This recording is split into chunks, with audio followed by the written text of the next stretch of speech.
I am here to discuss the so-called flying saucer. The whole fleet of them, what's on the ASA? My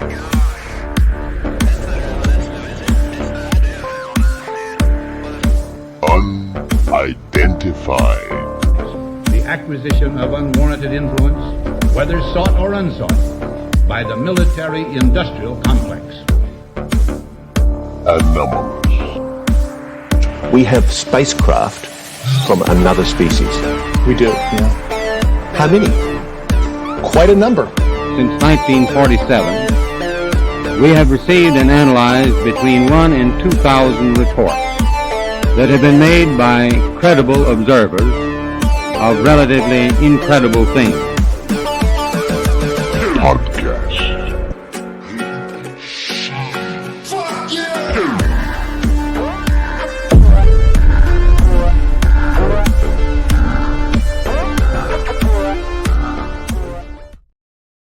Hello, everybody, and welcome to this week's special edition of the Unidentified Anomalous Podcast as part of hashtag UFO Twitter Week. And what a week it's going to be. I'm really looking forward to it. Tom, how are you doing? Oh, I'm doing just fantastic. Just got up bright and early. It is an early one for you, this one, isn't it? And I was already up. So if you're watching this week's episode, or this week's special edition episode, should I say, we are pre-recording this episode to align with the time schedule of our guest that will be coming on shortly. Our guest today is Francisco, who is a member of the European Parliament. They had somewhat of a hearing in the European Parliament this week, which hasn't been covered an awful lot. So we kind of want to change that this week, don't we, Tom? Oh, absolutely. I mean, I feel that it again signals to everyone that we must remember this is a global issue. It's not just in the United States, and it's good to see that there are officials over on the other side of the planet that are taking this subject seriously. So I'm really looking forward to talking to him today and hearing what he has to say and how he feels about the current state of affairs. With that in mind, Tom, what do you think that we will get from this conversation? What do you think he's going to feel the mood is like in the European Union, in the European Parliament with this subject? Well, just based on my own research into, the governments over in Europe, it really just depends on which country you're in, right? So, like, if you're in the United Kingdom, they have kept a very tight lid on this subject for a very long time, and they don't seem to be budging. So I don't know, maybe pressure from other countries surrounding will perhaps force them to make some changes. Sometimes the UK follows suit with the United States. So I'm going to take a shot in the dark here, not much of a shot in the dark though, and say that it's going to depend on which country you're in. I think it just isn't something that is shared amongst all of the countries of Europe.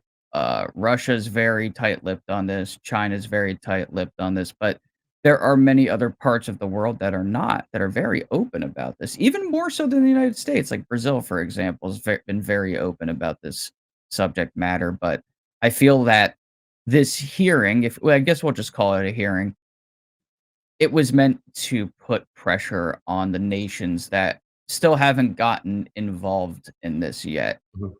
And it's a good thing. It's really exciting to see. It is a great thing. And, as you say, UAPs, UFOs aren't just an American issue. They are a global issue. And in fact, if you look back through history, I would argue that actually there's been more sightings in and around Europe than there used to be in the United States. I think it was only really after 1947 that the attention seemed to be drawn over there to the States. And previously to that, a lot of it was over the other side of the channel. Foo Fighters during World War II, the incident in 1930s in Magenta, Italy, and going back even further, looking at biblical texts and the birth of religion across the world, which, a lot of that came from the European side and Middle East and those parts of the world. And we realize that this phenomenon has been around a lot longer than since 1947 or since 1930, and that it is, in fact, a global issue. In fact, I saw a post that Ross Coulthart put out only today about UAPs being spotted over a nuclear facility recently in India as well. So we really have to start realizing that this is a global issue. It isn't going away. And conversations like this in the European Parliament are exactly what we need to see. We need to have this conversation started globally and with the seriousness that it deserves. Anyway, without further ado, let's welcome in Francisco, and we will get right to it. This week's guest. So, Francisco, welcome, and thank you for agreeing to speak with us today. I know you must be incredibly busy. I saw the discussion you had in the European Parliament the other day. And personally, I want to say thank you so much for starting something like this, because it's so important that these conversations start happening all around the world. As I keep telling Tom, the Americans can't have all the fun, which they seem to be having at the moment. So personally, thank you so much for starting that conversation. We keep calling it a hearing, but I guess it wasn't really a hearing, was it? I mean, how was it labeled for you? Was it the start of a conversation? Is that a fair assessment? Yeah. So first of all, thank you for having me. It's an honor to be here talking to you, and thanks for your work, and to also share some lights on the events that we had on the 20th of this month here in the European Parliament. It was a talk with experts and with live testimony of pilots, and always through the lens of a scientific approach. My main concern is to bring this topic to the European Parliament through a lens of methodology, of scientific methodology, and by I would say that it would be the most easy way for us to work on this issue is for the revision of a regulation that we have on civil aviation that already exists, the reporting of this phenomena, but through the lens of security. So, for example, if you have something that might jeopardize your security as a pilot, you can report this, and it fits the category of security issues. But we do know from several testimonies that these events that very experienced pilots cannot explain, most of the times are not correlated to something that is that puts in jeopardy, or that they feel that put in jeopardy. They simply don't know what these events are, and they want to report it. So we want to make this revision of this regulation. So it's the regulation 376/2014 to encompass this reporting system, and with the topic of UAPs. So every time these pilots or professionals feel that they need to report and to have a category that, even though they are very experienced, they cannot explain, you will have a category that is based on UAPs, and then all the monitoring would have to be updated, all the transparency surrounding the topic would have to be bigger. And so the event that we had on the Parliament was mainly focused on that perspective, but obviously we had Ryan Graves, we had some scientists also talking about it, and in the end it was a first step, one of the first steps that I made here in the European Parliament to debate this topic that was already kind of underplayed by some MEPs. One MEP, just to be concrete, it's a Polish far-right MEP that was saying, "Oh, so this is the priority in the European Parliament, talking about UFOs." So he doesn't even know the new definition of UAP. So again, for me, it's fine, because I'm used to the far-right mentality that is, I would say, nonsensical in so many issues here on the European Parliament. And secondly, the ignorance surrounding this topic that I also want to surpass, because we feel that there's a huge stigma when talking about these issues. And so my view, regardless of what the end goal would be, is first to be very careful, because we do know there's some major forces at play. And so we are talking about huge industries and huge interests that are at play for a long time. So we really have to be careful when we are debating this issue. Secondly, that we should always look to the scientific method and the scientific community and the scientific approach, even if we talk it politically, to really have a debate that is honest, that is transparent, and that is true. And we kind of put in second place all the noise that we know that surrounds this topic. And thirdly, sorry, because I do feel that we need to stop stigmatizing professionals and people that are very serious when debating this issue.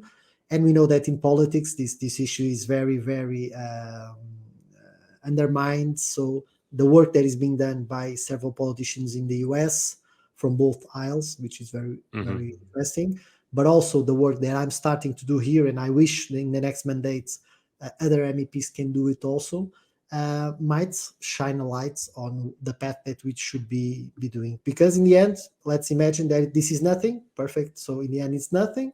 We know that it's nothing. Why? Because we improved our monitoring system, we improved our technological capabilities, we improved the reporting system, we improved everything. So in the end, we have 100% sure that this is nothing, it's just natural phenomena or some technology that now is being released to the public through, I don't know, the military system.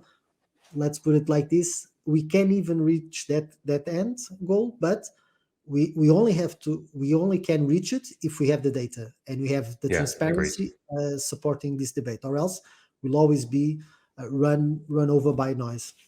And if there is nothing behind it, why is there always such an aggressive pushback? And why all the cover-ups? Why the refusal to even look at it in the first place? You know, and going back to the pilots, Christian, who you spoke with in Parliament the other day, I found his presentation fascinating. The pilot that you had, the witness you had, we've got him coming on as well, the show next week. So he's going to be joining us next week for a conversation. I'm really looking forward to that one. And talking about scientists, Avi Loeb as well. His work over in the States in Harvard is absolutely fantastic, and he's really breaking some ground there. We're speaking with him later on today. But let's talk about the stigma that you have in the European Parliament, because let's face it, in America at the moment, actually, Congress, it seems to be getting on quite well and talking about it and taking it rather seriously, which has surprised me, and I know it's surprised an awful lot of other people, including Tom.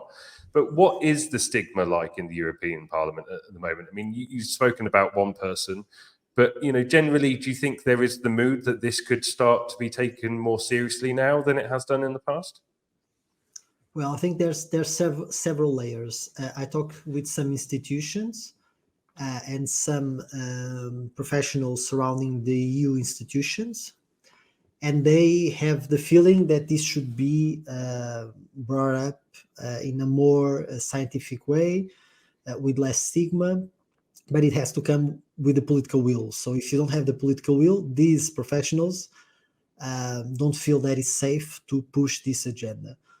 So on that perspective, what I'm doing, and I don't really care if I'm the first or I'm the second or I'm the most visible. For me, it's not relevant, but for them, it has a relevance. So the actions that I'm doing, that my team is doing, reinforce this sensibility, this hope that they have that this topic is being brought up in the political sphere. When I reach other MEPs, the reply that I had was mostly silence, because we are in a campaign, and I feel that the majority of them, even if they are interested, because I know some of them are, they don't kind of make a move, because they know that this might damage their reputation, because we know that this topic is always correlated with some conspiracy theories, with a lot of noise, with a lot of misinformation, disinformation, and so probably they are not safe yet to move on this topic. But as you said, one of the key things that I think was relevant was the statement by Christian, because, and I would even say that that was the main the main testimony, because it comes from a professional that started just with a simple problem.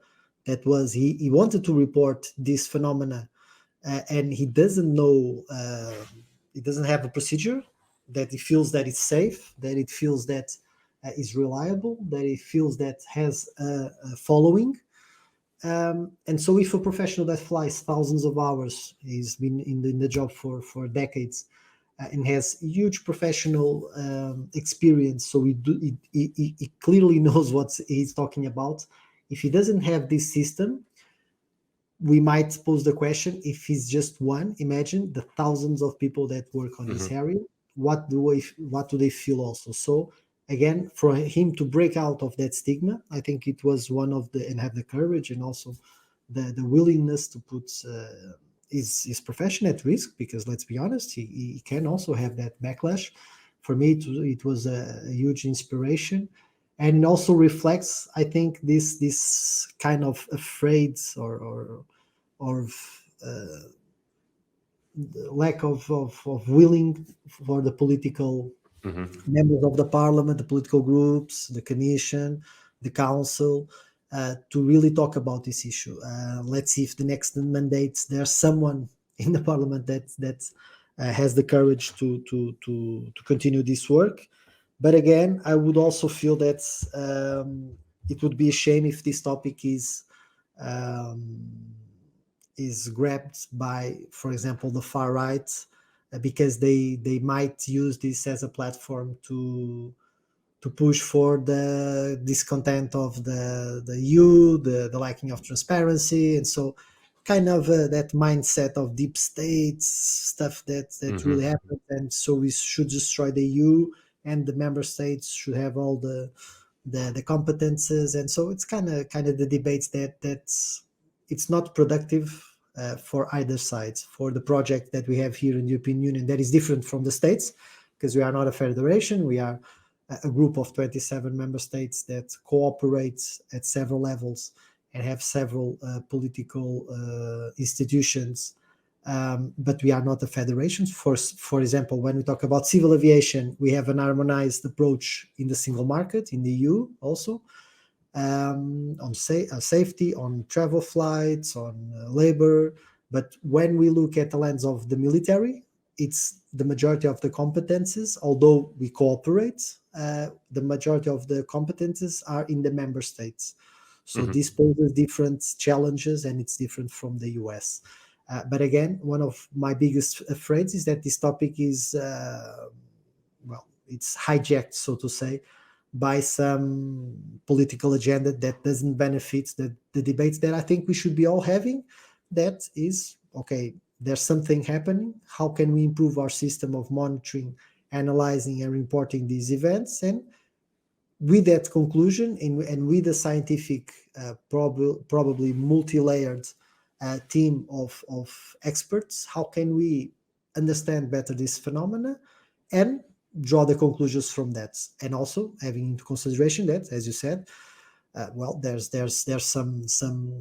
some data that is not released, because we always have national security issues, so to say. And so there's a lot of things that we need to work with some regards to all the levels and all the specificities, without jeopardizing the topic, without jeopardizing the people that are honestly just looking for answers, and they are willing to make the difficult questions. Because in the end, if we look, what you are just doing and what I am just doing is questioning. And it's, if we live in a democracy, and we do believe that we have, our institutions have to have some accountability, we also should make questions, and we also should improve our system of democratic institutions. And so this is just democracy on its best fine-tuned work. So I don't feel that we are doing anything that a mature democracy wouldn't do. That's brilliant. I appreciate everything you just said as just a regular citizen. But I'm really curious, because it's different over here in the United States. Obviously, we're one nation. as opposed to being made up of a union of nations. Obviously, you can, in certain instances, you could say that there's a North American union of sorts, but for the most part, it's just us. I'm curious, which countries in the European Union seem to be taking this subject the most seriously? Is anybody taking the lead on this?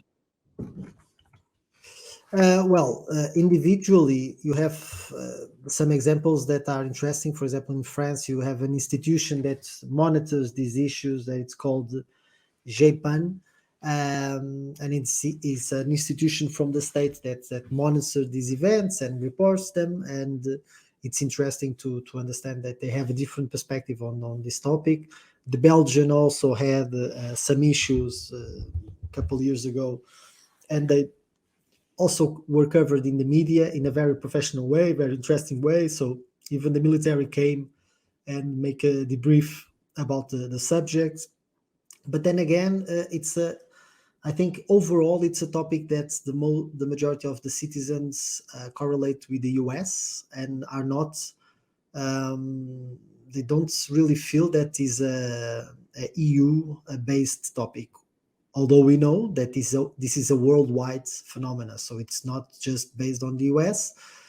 Obviously, since I would say Roswell and a lot of other major actions, phenomena, events, this was mainly focused on the US. And I would say obviously because the US is or it's still in a certain way the biggest power in the world, and so the focus of the media, of the press, of the institutions, also of possible cover-ups, it's bigger if we talk about the US, because it has a huge military industry complex that is far beyond our even comprehension here in the EU. This has a bigger impact in the world, and so. But I would say that we need to look at this at the European perspective, with the European view, that we have several layers. For example, we have the space, and we also look at space in a different way than you do. So you have a more militarized approach of space, and institutions that work in space or through space are more connected to the military than us. We have a more civil-based approach to space. So we also see that through our scientific community, it's their relation with the society and the institution is different than yours. Yours is more military-based. Ours is more scientific, civil society-based. We are also passing.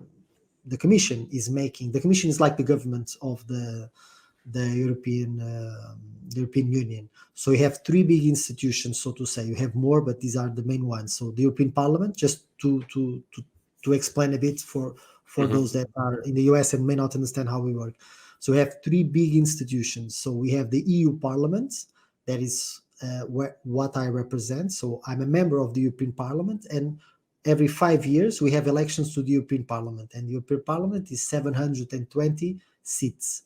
Each member state, now 27, in the beginning of the year was 28 with the United Kingdom, but he left with Brexit. Sorry about that.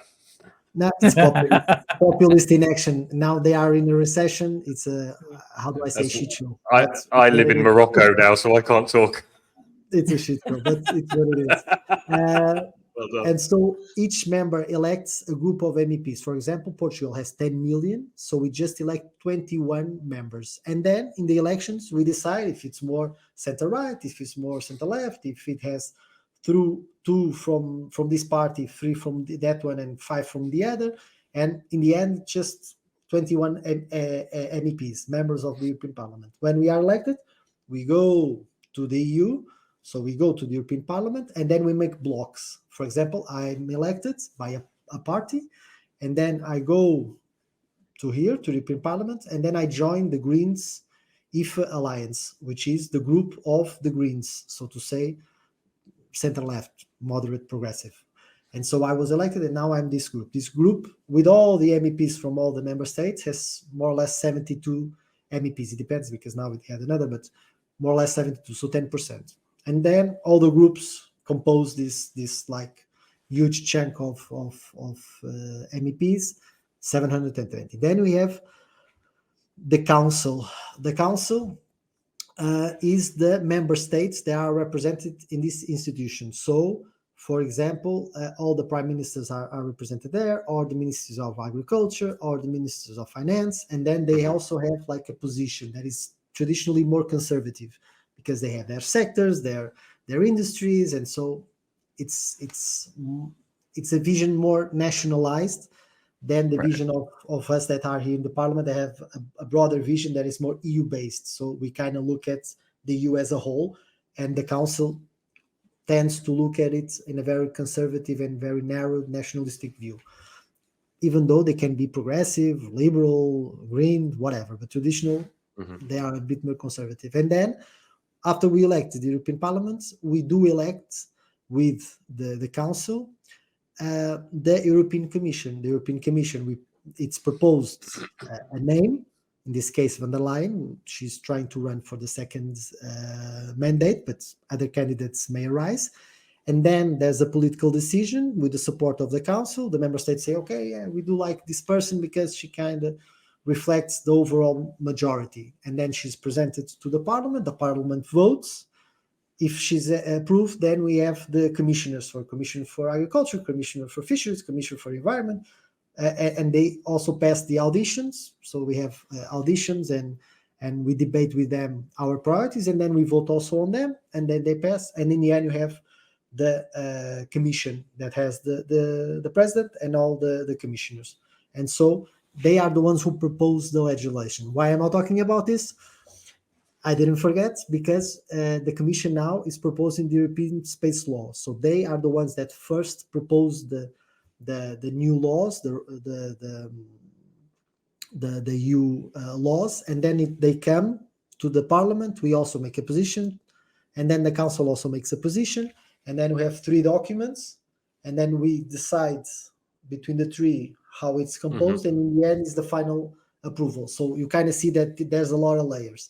And so just so you can comprehend what I'm going to say, the European Commission now is proposing drafting an European space law that is to talk about the uniformization, harmonization of the space, how industries should work together, how we can better the scale of this technological approach, how finance should also be made, several issues regarding this bubble. But you have there like a topic that is talk about security. So through that lens, UAPs can also be included in this European space law. Right. And one of the questions that I made, written questions that us members of the parliament can make to the Commission, was regarding this. If this European space law has the possibility of also having a reporting system of safety on UAPs. I'm still waiting for the reply. Then you have the civil aviation, what I already talked about. There's commercial planes, so EU-based. And then we have the military approach that is more national-based. So if you look at this, we have at least 3 big areas that have their specificity, and they have to connect between all these elements. So that's why I feel that the European Union must have like a broader vision when regards to the UAP, because this is more than a national view. This is more than the sector of the military. This is more than the civil commercial piloting. And so we do really, and this is my sensibility, we do have to have a broader perspective, although we can improve the civil aviation regulation, we can improve the European space law, we can improve several mechanisms, but we have to have this overview approach on the topic. I'm curious, and I hope you don't mind me asking, and feel free to not answer the question, but what brought you to the subject yourself? What sparked the interest in you to sort of carry this torch and bring it forward? Sure. Well, firstly, it was my mother that it's not with us anymore, but she was a biology teacher, and so she always taught me to question authority, and I'm in a place of authority. She always taught me to question the status quo and to look at our environment and having this approach of a very scientific way of looking at stuff, especially if we don't understand it. Because we know that science is always evolving, our perception of the world is also evolving. So she was always very fruitful and very positive when she wanted me to debate about stuff, to question standards, mindsets that we already have. And so when we are talking about UAPs, former UFOs, it's obviously that I was always an open-minded, although I was very scientific in my approach to the topic. But for me, if there's something that cannot be concretely replied with data, with facts, I kind of feel there's something there. And so, obviously, through all these years, I've been researching the subject. I think with the majority of people that's even if they don't like really the topic, they know about it. They kind of always been exposed to it. And I feel that in the European Union, there may be much more people that are very interested in this topic than the opposite, because the feedback that I've been having, it's really massive. So, which is a good thing. And then the congressional hearings, I think, sparked the I would say the possibility of a questioning to the Commission, of interventions in the plenary, because it follows the political move that's already happened by the two big parties. For us, it's weird that you only have like two big families and you run a country like that, but it's what it is. Because it's the Republicans and the Democrats. For us, it's weird just having two. The best democracy in the world just have two. Divide and conquer, my friend. Divide and conquer. Yeah, it's weird, but it's what it is. But here, I thought that it would be interesting to drink from that experience, to drink from that knowledge, and also starting to make some questions. So, if we have an arm enough system, if we don't have, how can we improve it? Why we also should be politically debating this topic? Because I feel that if we moderates and progressives don't do these debates, this may be hijacked by some weird group, fringe, MAGA, freaky, I don't know. I have nothing against the people from the right, but I do see that the far right has like this tendency of freaking out and just making huge things of things that, well, they are not really happening. We also have issues with the far left here in the European Union. They are also against the project. But when we look at conspiracies and like weird connections, the far right beats them by 200%. And my afraid is that this topic that is very serious, that should be debated in a transparent and constructive way by the moderate forces from the right and from the left here in the European Parliament, may be hijacked by this weird. I think it's always a concern, isn't it, when politics gets involved? And we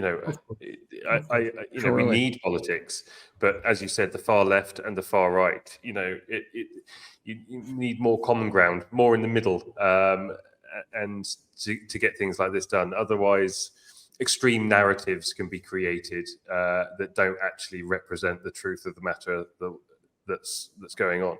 I'm curious. I mean, the US has the All Domain Anomaly Resolution Office, AARO, and love it or hate it, which most people do hate it because we just feel like it's the secret keepers investigating the secret keepers. But nonetheless, do you see the possibility of the formation of a department in the European Union similar to something like AARO to investigate the history of UAP within the European Union? For me, it's easy. It's just a question of political will. We already have the institutions that can be adapted to make this kind of service, public service. We just need to understand if they have the tools financially to work on this, and then if they have the ability and the authority to dig into areas that's probably would be difficult. I would say, for example, in the military, I would feel that some countries may be more helpful than others, and so we would have to assess how is their availability of reaching those data, if we should have better legislation on that. But it's just a question of political will. It's not a question of resources. It's not a question of economic resources. It's not a question of methodology, organization, will also of people inside the EU institutions. It's just a question of political will. The leaders must have this priority, and things will happen. It's for you to have an understanding. We had Brexit in the beginning of 2019, and it was a huge shock. And we have to reform a lot of trade deals. We have to reform our institutions because this correlated with trades on agriculture, fisheries. That was a huge, very sensitive topic. Sorry, we created a right mess. Yeah, it was not the best decision, but now wasn't my choice. Yeah, but they are kind of understanding the loss that they had due to the very populistic movement that was not really based on facts. It was just that nationalistic approach, very emotion. That's in the end, well, it brought what it brought. But we have to respect it, and it's what it is. And I do feel that in the nearby future, we'll have again the UK with us, fighting for a better world. Well, it's just, as I told, it's just a question of political will, because we had Brexit, we had the pandemic, we had the post-recovery budget. So we have now the Ukraine invasion, we have the Israeli invasion also of Gaza. So we have so many things that if you have the will, you have the power. And it's curious because then, for example, we have a different will for the Ukrainians to defend them than we have for the Palestinians. And so politics not always goes by the rational view, by the very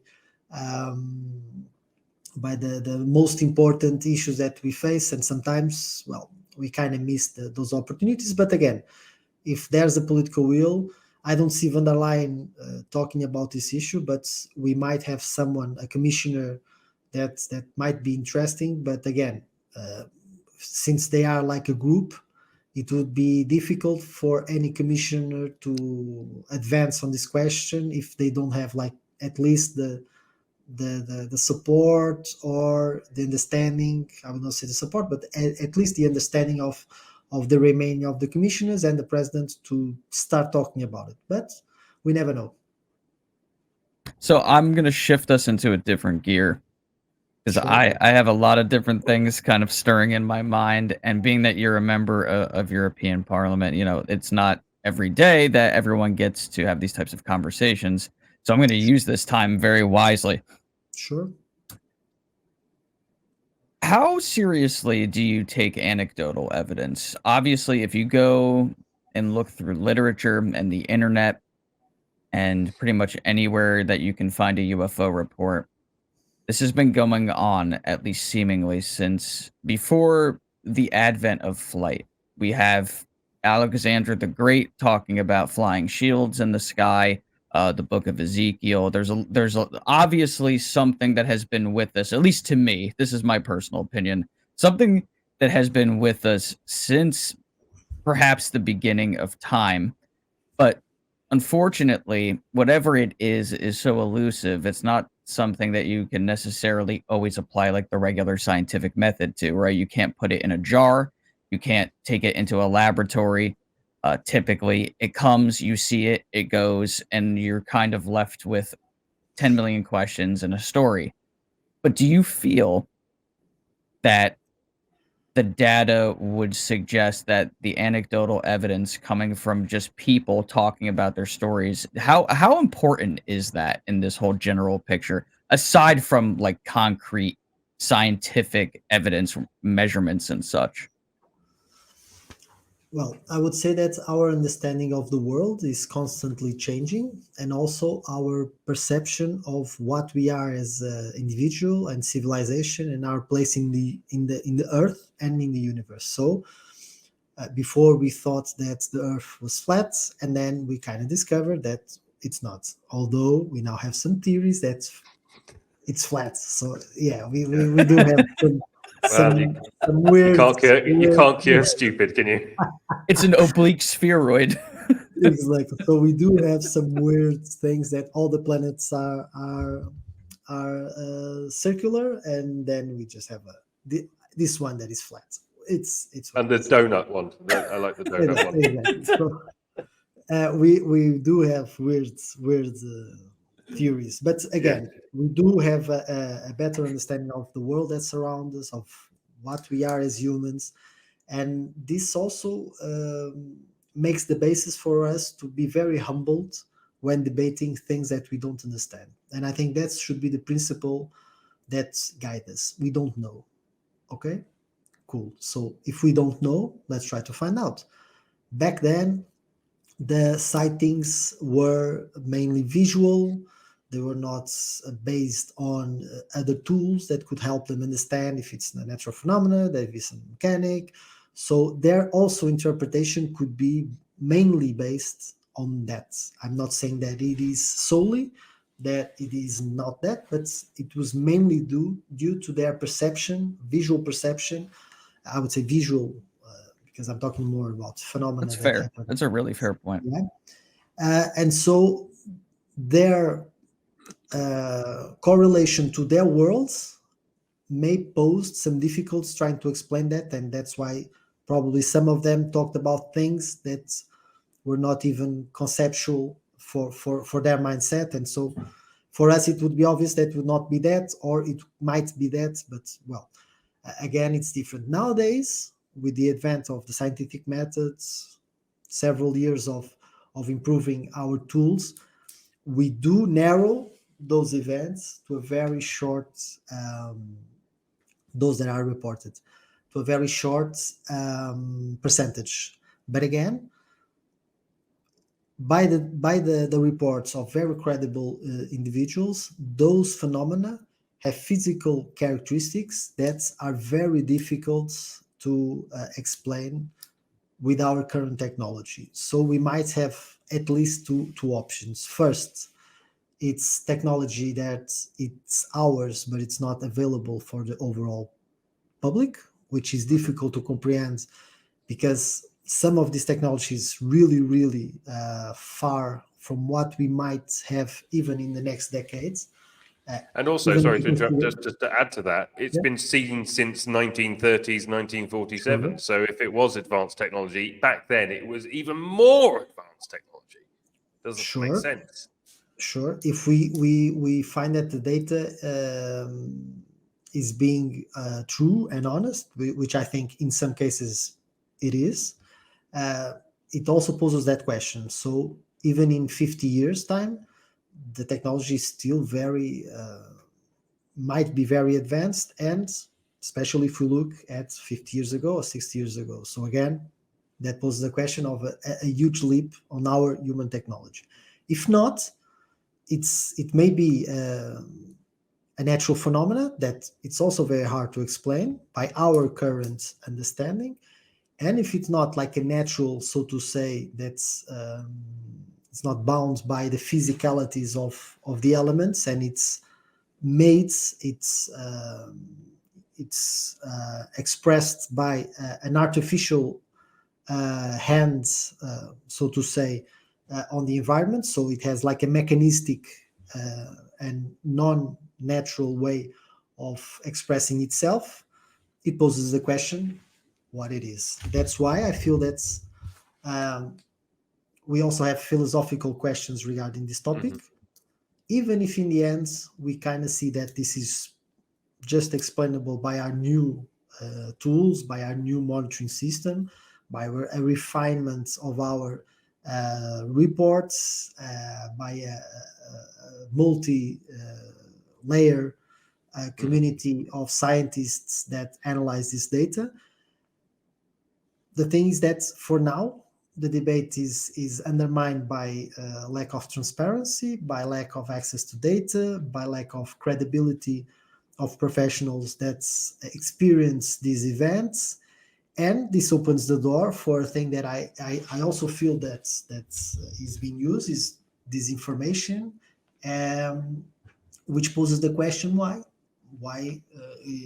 if we do feel that we should be transparent about this issue, why is there such a secrecy? If there's a national security issue, I would also have difficulties to agree that it might be other nation that the US, since the US spends so much money on military developments. And if we look, for example, Russia is having real problems just to capture parts of the Ukraine. If they were with such a technology, I find it weird. Why would they lose so many of their civilians and so many of their military assets, and they just be doing like a grinding, fighting in the terrain?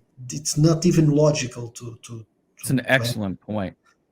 And China, if they had this technology, they would already invade Taiwan, because let's be honest, if this technology is just like this, they would have no issue about just making their geopolitical stance, which is normal from each group, although each country. Although I'm not a very militaristic politician, I do understand that their national approach is different than my personal perspective, and so this also doesn't make really sense. But again, these are just conceptual propositions that, by my rationality, they are not very rational. If we are talking about other nation technology, if it's the US technology, I also have some difficulties trying to understand that, because again, the US left the Afghanistan with no possibility of controlling a very poor country. You are encompassing so many problems around the world, and we don't really see deployment of this type of technology solving any kind of these problems. But again, my main thing is that if this technology is human or is accessible to some sectors of humanity, we kind of feel that they are misused, because they are being mainly pushed by a military lens, so to say, and not to solve real human problems like access to cheaper and cleaner energy, to help us better distribute food, crops, to fight climate change, to better divide the wealth that exists in the world, to have better access to information, to improve our democracies, to have a better system of understanding what is true, what is not, through the scientific lens. So again, I think that's what the answers may be.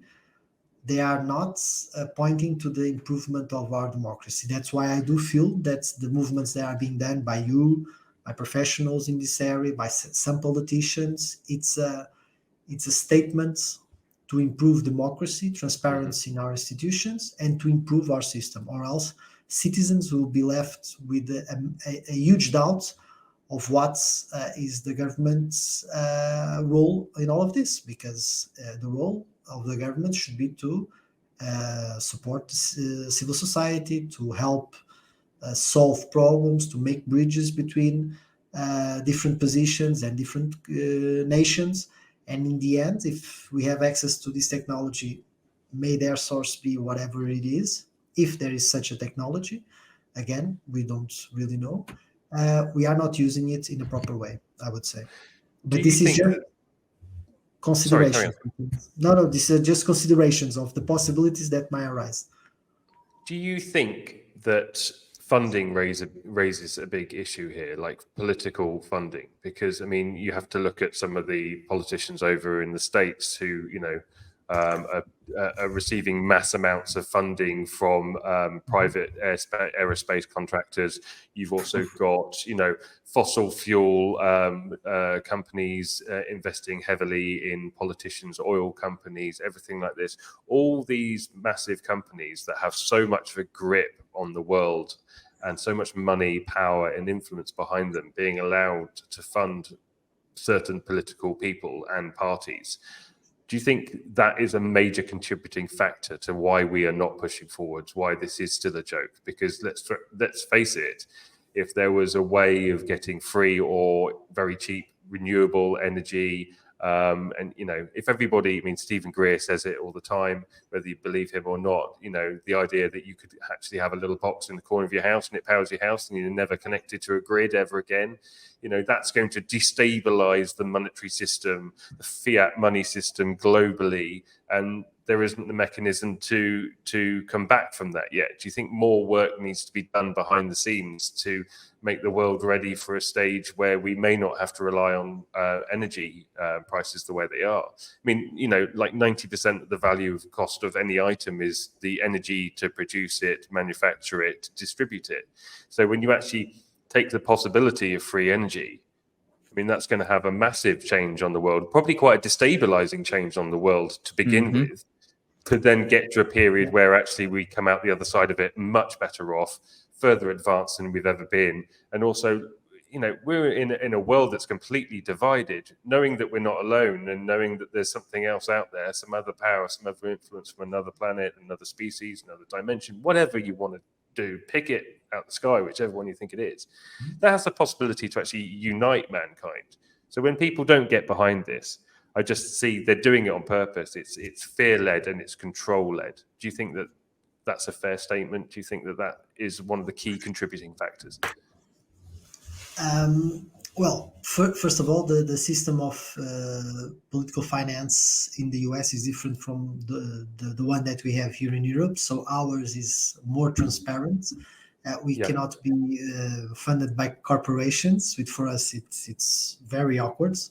The CEO of that corporation as an individual can donate to a campaign, sure, right, but not a corporation. And so it's really hard for us. That's that view that a corporation has or may have like the similar rights as an individual. It's for us. It's really awkward because that's just reinforces the corporatocracy that exists in the US. And we have a saying in Portugal, where there is smoke, there is fire. We can correlate that with the money access. When you have loads of corporate money or private, not very transparent way of receiving this money, and super PACs and those kind of things, we kind of see that a trend for these groups to support those who bank the campaigns. And we know that you cannot do campaigns in the US if you are not funded. And for example, here in the EU, we are funded by public money, also private, but also public money, because we do understand that those who finance is those who are those who finance us, are those who we are working for. And so if the public finances, we work for the public. If corporations would finance us, we will work for corporations. Although we know also that we are not pure, we have our issues, and there are some big lobbies and big corporations that prefer some candidates and some political groups. That happens everywhere. But it's a different system, so I feel that you are hijacked by this corporational thing that's, in the end, it just reinforces the hierarchy that exists in society. So big corporations, big money, tend to concentrate their wealth, their power, their monopoly, and they will do as all the groups do. They will try to maintain that power, that influence, that leading edge, if it's in their industry, or that capability of making political decisions and choosing their political assets. But focusing on what you asked about energy and probably the united mankind, you feel that the majority of the political groups thrive on this very primitive approach that is defined with that phrase, that catch logo, divide and conquer. And so everything that it's good for us to just pointing out, oh, it's the gypsy, it's the gender, it's the toilets, it's the gender neutral toilets or whatever. That's the main issue in the country. It's weird. Or it's the black, or it's the migrants, or it's the deep state, or it's that, or is it? It's the best thing for you to keep power, because people continue to fight with each other, not understanding who is in real power of this world. And let's be honest, some of politicians don't have that much power, because there's a lot of decisions that are made not through a conspiracy lens that they get together and they just organize everything in the world. No, but there's a confluence of interests, and we kind of see that even in this very capitalistic neoliberal vision of the world, those who have access to power and resources and money continue to reinforce that structure. So if we don't build a political system that really works for the majority of citizens, it's hard for us to really shift the narrative. I think that's also a very naive way for us all, I think, from our side, to also look at this technology if they exist. Because, for example, imagine that you can have a kind of device that you could feed your house, your neighborhood through free energy. But as we saw in nuclear technology, that can be used for good and that can be used for bad. So in the end, we can also reach the point where this technology is so disruptive that nation states will be in danger due to the possibility of a group of people having access to this kind of technology and just disrupting what we consider as the political organizations of our society that are fragile, but are the ones that we can improve. And some are dictatorships. We thankfully live in democracies, but they are flawed. So imagine if this kind of technology could be used by members inside our nation, outside our nation, with other nations, with other groups, that could jeopardize even the existence of entire localizations, block cities. And so we also have to be aware that, unfortunately, we are not enlightened as we think we are, and in certain cases we are really very primitive. And so I feel that also this debate can also go that way. That's why the scientific community should also be included. The transparency should also be the main stakeholder, because then we have an honest debate on what do we have as a technology, what are the major challenges, and where do we want to go from here. For example, we have Elon Musk doing a Neuralink stuff, and the debates surrounding this issue is really being made with the civil society. Do we really know where we are going with this?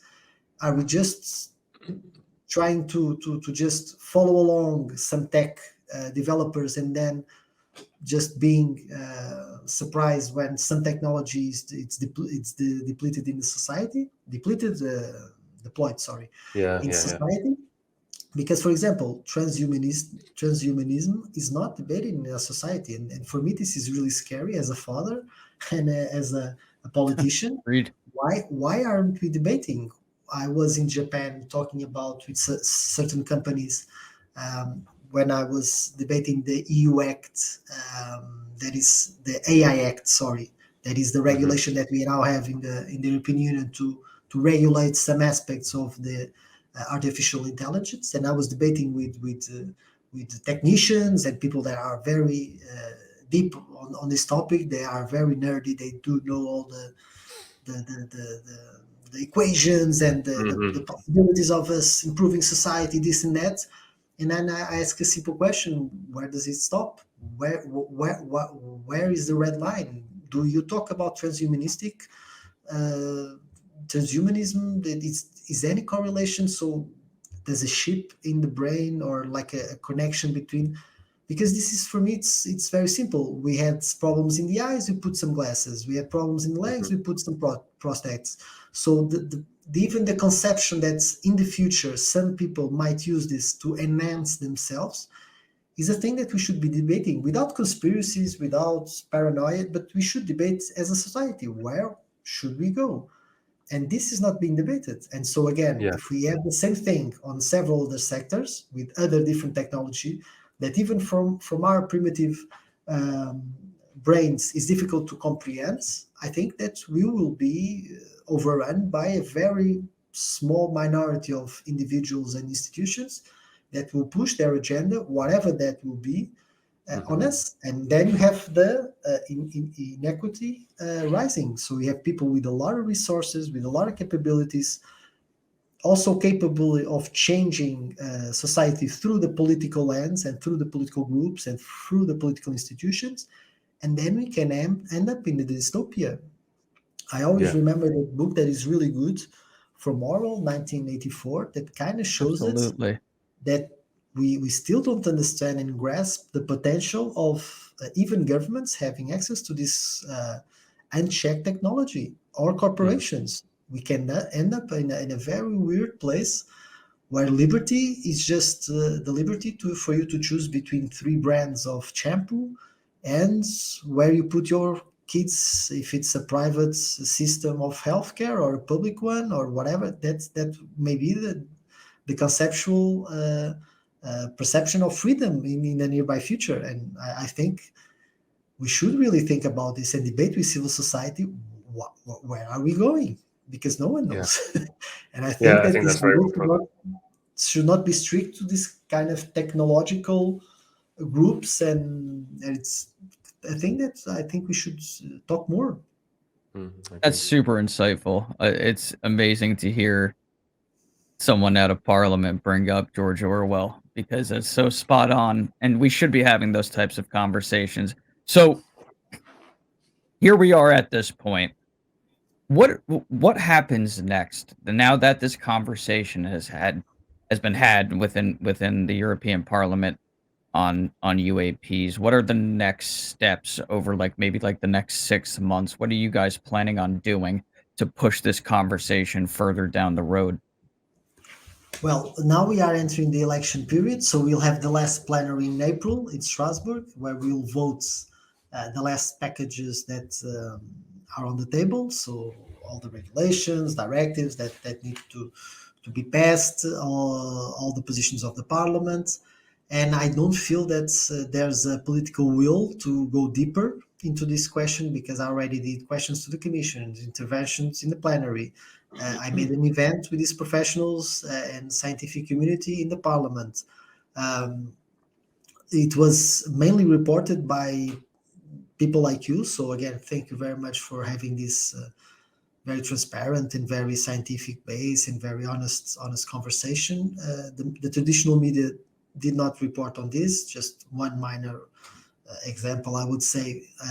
And so I don't feel that there's a political sensibility to talk about this issue now.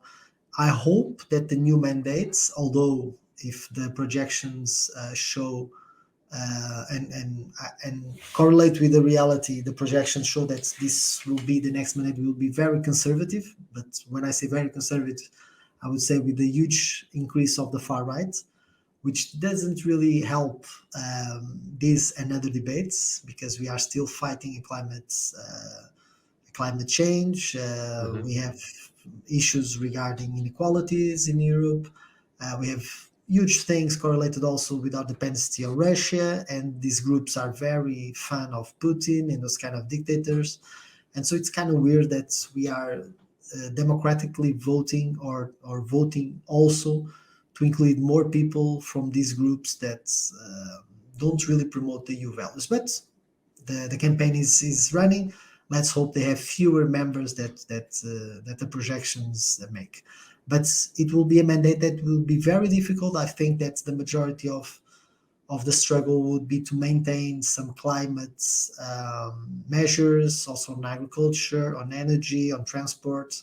And I think that this UAP subject may be forgotten once again. But I may be wrong, and some MEP or some MEPs may join up and work on this issue from my side, because I'm not running again.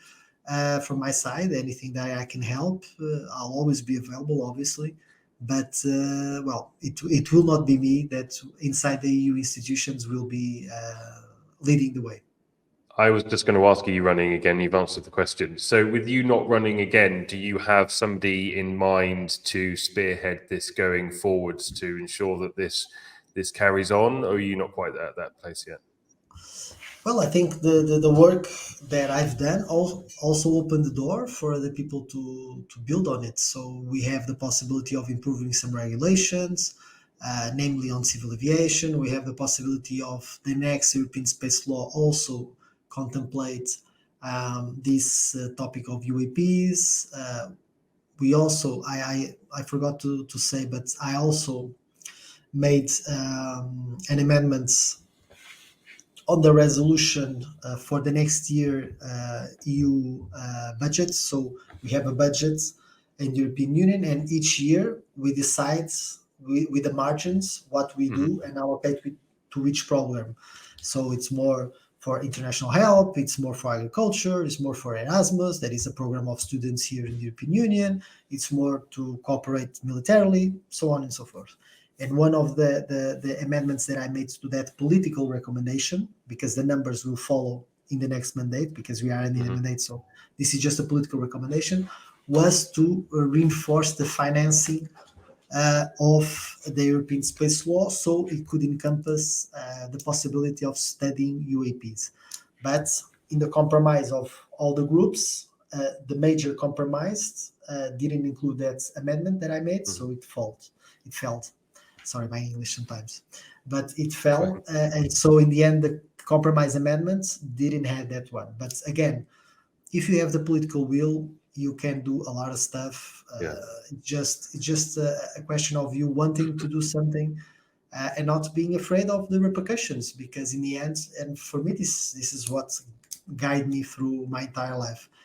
If I was afraid of what people thought, I wouldn't do nothing. So if I can't sleep at night with my conscience at ease, with the mindset that I did everything that I could to improve our democracy, to improve my feeling of belonging to a community, for me, I'm perfectly fine. So in the end, it's just political and personal will, I would say. I wish there were a million more politicians just like yourself thinking the way that you do. Unfortunately, that's not the case.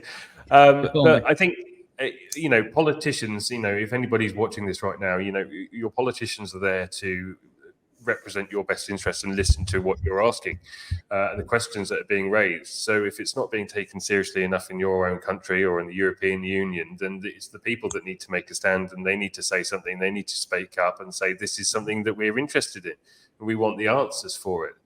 We had the rally in New York the other day outside Senator Chuck Schumer's office, and I think 30 people turned up. Yet we know that there is a massive group supporting this online on X, UFO Twitter this week as well. Where I was in the space last night, hundreds of people in there for the opening of UFO Twitter week last night with Holly. Where are these people when we really need them? Where are these people? Why aren't they speaking up so that we can elevate this to the next level? And that's what needs to happen now, I think, is people need to make sure that their voice is being heard in a very calm and respectful manner, of course. But, we, the people, need to stand up and speak up and say, this is something we want answers to. And then, politicians can't ignore that forever. And I think that's, to an extent, that's what's happening in the States. Yeah, but I also feel that some civilians might be afraid of the repercussions, because it's a different power struggle that we have. If you are a politician and you are elected, you are protected by some instruments. You have the economic advantage of also not depending, because, for example, for you to be kicked out of an institution, it's really difficult. You have to do really weird stuff, and so it's a different power that you hold as a civilian and as a politician. So I also feel that politicians should be leading the way, not in a way that they feel that they are better than anyone, but because they have mechanisms and they have protections that help them support those who cannot do this. For example, when we had the testimony of this pilot, I also felt the responsibility of having an event with his face. And so I don't want him to be jeopardized in his professional, in his personal life. And so this came because I had the political leadership to do it with several other speakers and try to also create a safe space for these people to manifest themselves. Always having into consideration that in every group there are cuckoo nuts. There are people that don't play with all the cards. That's what happens. It happens in politics, in parties. It happens in the UAP community. It happens in the military. It happens everywhere. So again, we also should not be afraid of, well, sometimes having a backlash due to some stupid thing that happens in our community. It's what it is. There's no, even in our families, we don't have perfect families. So sometimes we have that uncle that do stupid things even without alcohol. So again, we also should be aware that weird things happen. But again, more than pushing the responsibility on citizens that they vote, they can mobilize. Sometimes we also have to press the politicians because they have some tools that are really helpful to push this and other topics into the agenda. And I also feel, sorry for me to being elongated here in the end, but I also feel that we also should stop promoting individuals that are very egocentric into politics. We kind of see that ego trip that exists in politics and in politicians, that it's only about their actions and their projection because they want to reach this, that, and they want to be the president of whatever. And we also have to try No to idea who elect you're talking about. And I think we also should also enter politics, not being afraid of politics, and try to elect people that don't have those traits, because otherwise we'll always end up in the same results. Because politics brings out in a lot of cases the worst of individuals. Yeah, very well said. Boy, that's Tom, spot on. do you have one last question quickly before we wrap up? Yeah, it's really a simple one. Have you ever seen a UFO yourself? No. No? Yeah, he's still Hopefully one of fighting these the good days. fight. And I travel for at least for the last 5 years, almost every week from Portugal to Brussels or Portugal to Strasbourg. And I never saw any phenomena, but that's not even the main thing. I don't really care.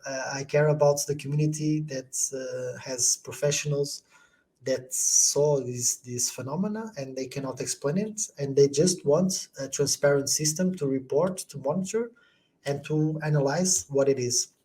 I think this is the most simple thing that we can ask as civilians, because I'm also civilian, and as politicians. So in the end, if we reduce all the noise that surrounds this topic and all the considerations that may arise from any conclusions, is as simple as this. There are professionals that do experience these phenomena, that they cannot explain them, and they want political institutions to be improved so they can have a system that they can feel free, safe, without stigma in this report, and then that is analyzed in a very transparent and honest way with scientific method to understand what it is. And in the end, we'll do the conclusions with that data. Most of the debate surrounding this, without being this the major thing for me, it's noise. So that's my role. Yeah. It has been my role with my actions here in the European Parliament. Thank you so much. We will put a link to the full conversation in the European Parliament in the description of the video. So if anybody wants to have a look at that, they can. In fact, I urge you to, because I think it was great. I felt a bit sorry for Ryan Graves with the technical issues, though, bless him. But Poor these Ryan. things happen, and it was so great to see Ryan there. And then I think you've got Christian, who's going to be the Ryan Graves of Europe very quickly. With his efforts, and as I said, he's actually coming on the show with us next weekend. So we're really looking forward to having a conversation. Looking forward to that. Thank you so much for your time. It's wonderful to hear from somebody like you with such a methodical approach to it, rather than the emotions that can get involved in it, especially with experiences, and everybody's got their own best will and intention. But to hear somebody speak of it the way that you have today, I think is very helpful. So I thank you for that, indeed. Tom? No, thank you for your work, and it's probably the best that I ever saw any UAP. So, Well, actually, I think it helps because you're not influenced by something that you've seen, and yet you're still doing it. So I think that's a very key point. no, thank you for your work. Thank you for watching this episode of the Unidentified Anomalous Podcast. If you like what you saw, please remember to hit that subscribe button and like the show. It really makes the difference to both myself and to Tom and help the show reach a wider audience. So from both of us, until next time, take care. Bye-bye.